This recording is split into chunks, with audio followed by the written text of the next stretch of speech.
Welcome, welcome everybody. We're here at the Sourceseeker Hour. He's counting down. Okay, tell me when. 1, 2, 3.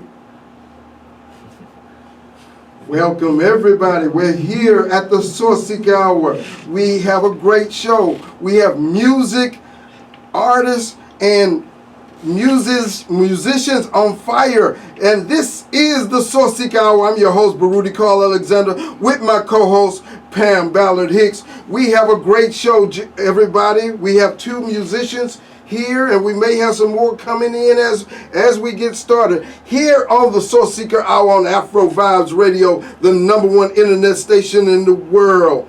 Thank everybody for joining us. Yes, as I say, my name is Baruti Carl Alexander, and I'm the Sourceseeker. And our theme today is music helping, today's music helping or hurting our community. Is it taking us lower, or is it lifting us up? Well, music has a great tradition, and we're going to talk to our artists about that. But first, we want to get an introduction from them. Let's start over here with my brother. Yo, Quiet Storm, lyrical poet coming in, man. Houston, Texas, North Side in here. Let's go. Peace and power, ladies and gentlemen. My brother here. Jeff, EQ, the Equalizer, play keys, several bands around the city. Happy to be here. Peace and power again. We welcome these gentlemen on the Sourceseeker Hour, the #1 internet station in the world, Afro Vibes Radio. We thank them for joining us today. This will be a great show. We want to talk about music of the past compared to music of today. Pam, what do you think about the music that we grew up with compared to the music of today? It seems like it's a big difference. Oh, of course. You know, the music that I grew up with, we grew up with, was probably the best. The 60s, the 70s. You know, the 80s was pretty great too. But you cannot pass up a great Al Green record. Oh, Al Green, oh. Never. Yes. And let's not forget Aretha Franklin, one of my favorite. James Brown. I mean, who taught Prince and Michael Jackson to dance, by the way. So then we're going to introduce rap. Oh, one of my favorite, Curtis Blow. Yes, Curtis Blow. D Nice. Yes, Curtis Blow. And you know what? I have to, I don't know why, but I absolutely love a couple of DMX records. I get them. I really do. So those are some of my old school favorites and really now favorites. Our music has such a wide-ranging program across the board. There's so many things, the feel, the texture, all of that. And we're going to talk to our artists, our guests today. Music has always been groundbreaking and culturally impacting. Some of the top artists today that I hear about are Cardi B, Megan Thee Stallion, who's supposed to be from Houston, I hear, J. Cole, Kendrick Lamar. Tell me, Quiet Storm, in your opinion, who are some of the top artists of the day? Those are some of the top. I say as far as commercial-wise, my top would be, I say Drake, Chris Brown. You said Drake? Yeah, I say Drake. Started at the bottom, now I'm here. Say Drake, Chris Brown, Cardi B. I say Kendrick Lamar, and throw J. Cole in there as well. We can put him in there in the mix. Is Beyonce in a whole nother stratosphere? Yeah, Beyonce's in a whole nother How about Rihanna? She in a whole nother stratosphere? Rihanna has her own lane. She's coming to her stratosphere, but Beyonce, she dropped a CD, didn't nobody know about it. So, I mean, how powerful can you be just to do that and just rock out every concert and sell every concert without anybody knowing you had a CD, anything coming out? That's amazing to me. She got a partner who's supposed to be able to buy a state. So, hey, you know, he's supposed to be able to buy a state. So, I mean, she got some back and she got some support there. Yeah, true that. What you got to say about that, brother? Equalizer? Equalizer, EQ? Yeah. Yes. You know, I wanted to come at this question at a perspective of the musician standpoint. And a lot of the media has really dictated, you know, who are the greatest and who are the great artists. And being a musician, well, you got TV, radio, and now you have the internet, basically social media. that, and then you have the record companies that have these major artists, and what they do is they put in front of us, whether it's TV, radio, or social media, who they want to be the quote-unquote greatest artists. Because there's a lot of people who are quote-unquote now these days underground, who are some fabulous musicians, some fabulous, whether it's rap, whether it's R&B, whether it's neo soul, whether it's other genres of music that black people are part of. They're wonderful. And they should be on the radio, but they're not getting the radio play that they deserve. So I don't want to. I mean, my boy, Quiet Storm right here said some great things about the artist, and it's very true. I'm not going to negate the talent, but from my perspective, it's the music, the musicianship is missing in today's music, and the lyrics and the music from, let's say, quote unquote, a long time ago, however long that is taking a step back, to where now we have some mumble rappers that's saying, "Oh, I'm the best rapper of all time." Ego rapping. Yeah, exactly. Mm-hmm.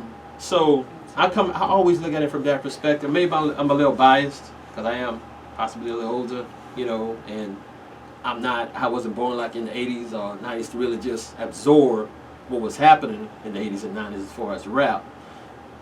Mainly late 80s and 90s up into the 2000s. I guess I'm going to 2000 since it's almost 2020. I was born in the 2000s. I wouldn't have the chance to experience the Al Greens, the Earth, Wind and Fryers, the samples that they used to sample a lot back in the day. Who's that sample from? Let me go back and see who that sample's from. Then now I'm absorbing a whole other genres of music. Yeah.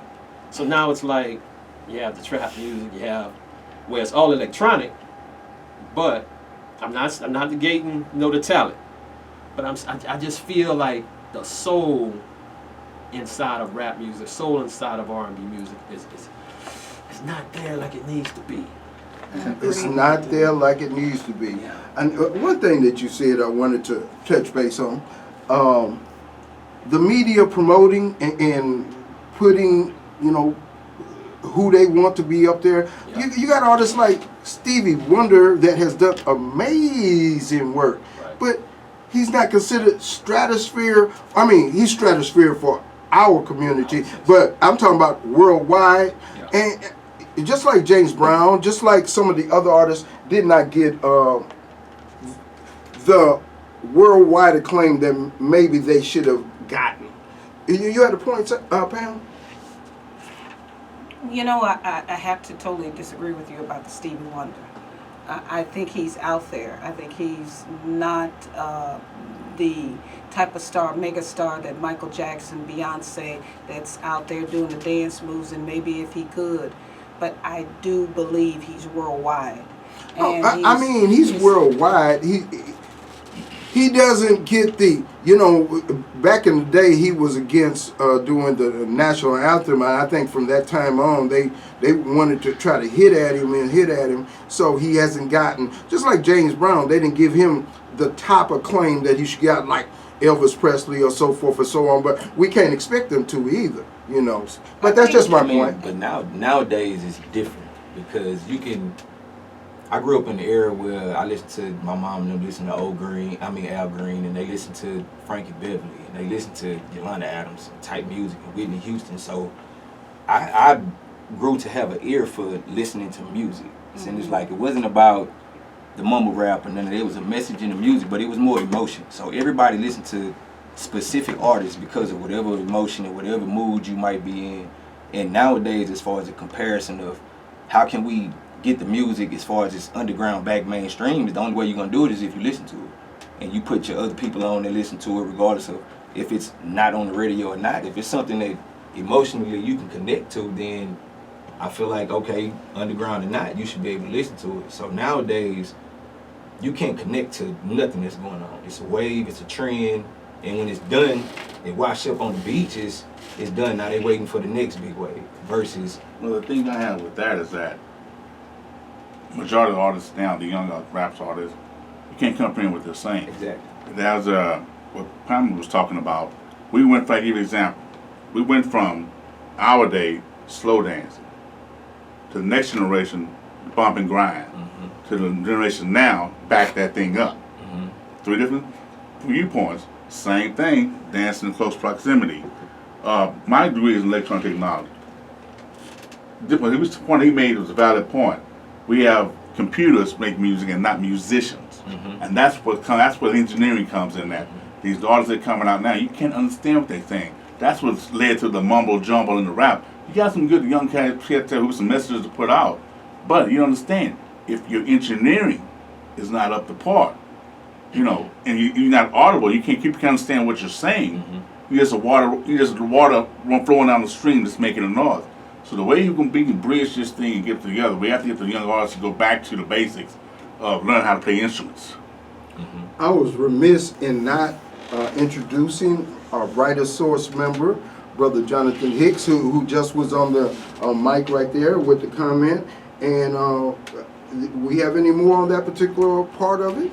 Brother Sam? Yeah, I would say since I play an instrument, I mean, even if the younger cats don't want to really play an instrument, at least learn the craft of, if I make beats, I know what a half note is. I know what a quarter note is. I don't just get on the machine and just think of something real quick and just hit the pad.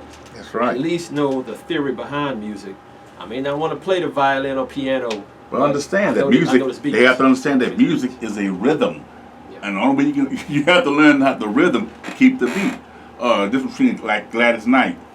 You see, Aretha Franklin, you got some people who can just take a record, which is not a good record, but they can carry it over because they understand how the rhythm flows.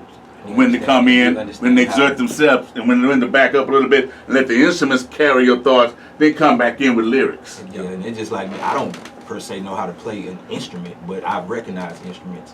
So if you can recognize an instrument, you can recognize something musically that, like I say, gonna touch you emotionally or whatever. However you feeling at that particular moment, I believe you need to be able to know how to convey the right language on the beat to let everything wave and rock and do that. So as far as coming back to you with these new rappers taking it back to the basics, yeah, I don't really think they can.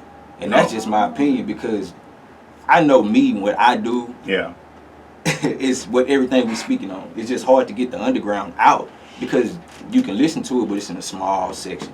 And don't nobody want to venture out to the small section because they think, oh, this is not. And that brings it back to the point he made that the music companies, they're only putting out there. If you notice, anybody notice, yeah, the new up and coming white artists, you can clearly articulate what's going on because they have musicians in the background. But you got a brother that comes on the scene, and it's like everyone sounds the same. Every artist sounds the same, and that's a real big problem. Well, if you think about it though, let's be real. It's all about the money. And if that's what the people want, hey, I'm gonna keep putting out what the people want. Yeah. Unless I'm not gonna be in business. So the craftsmanship is only to certain listeners. If that's what you really want to listen to, then you can listen to that. Yeah. But if you know where real music is and where your heartbeat at, then you know how to go underground and you know how to go do this, and it's out here. Yeah. It's out here. You just gotta want to listen to it and retrain your brain, because this mumble is just is making everybody go crazy. And this is the Sourceseeker Hour. We having a powerful, very direct and strong program on music, the different aspects of music, the different textures, the different feels, the different emotion that it elicits. And we have Brother Quiet Storm, Brother J. Alexander, Brother Jeff Sam, the Equalizer. And we will take a break in a second and be right back. Thank you very much. Okay.